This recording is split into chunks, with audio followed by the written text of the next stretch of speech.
How to Crochet, Understanding Foundation Chain Multiples. One of the most common questions we get here at New Stitch A Day is, what does a pattern mean when it says to create a foundation chain with multiples of X plus Y? And in this case, we'll just use the example of 2 plus 1. Now, the foundation chain is the beginning of our pattern, and it's what all of the rest of the stitches are worked into. So in this case, if we have multiples of 2, then we would add on to our foundation chain in 2s until we had the width of the project that we want. So let's say we add on 2, 4, 6, 8, 10, 12, 14 chains.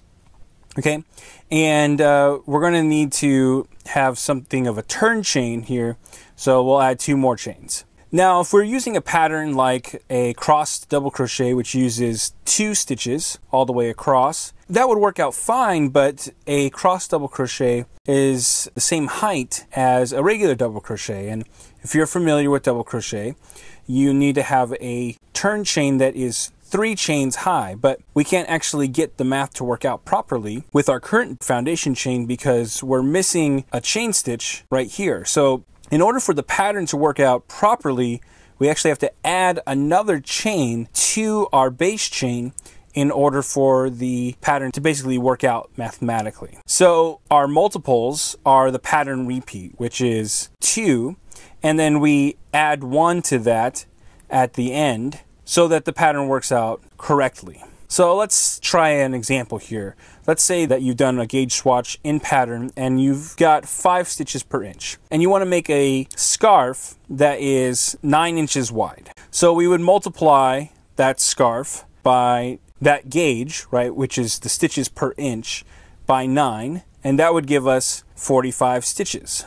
Now, for us to use this pattern, we need 45 to be divisible by 2, but 45 is not divisible by 2. So we'll need to turn our pattern into an even number, in this case 46. Now, if this was 3 or 4, then we would need a number that was divisible by whatever the multiples are.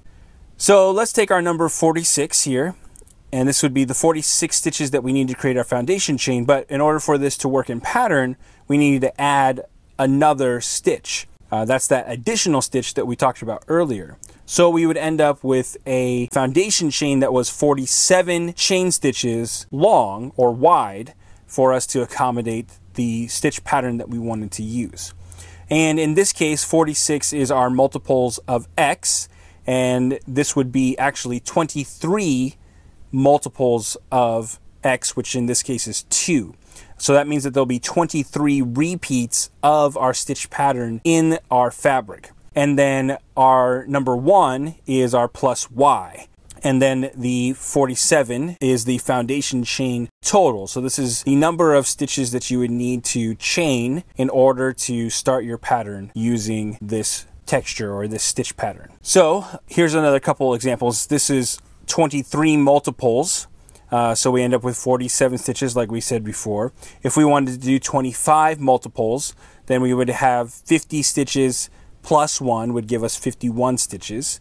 That would be a wider scarf, obviously. And then you could also do 27 multiples.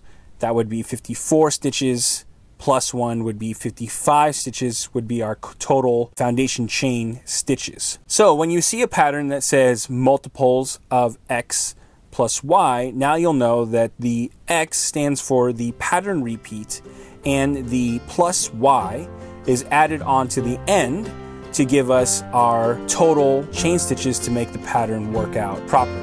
Now, if you'd like more tutorials like this sent directly to your email inbox every Monday through Friday, visit newstitchaday.com/VIP.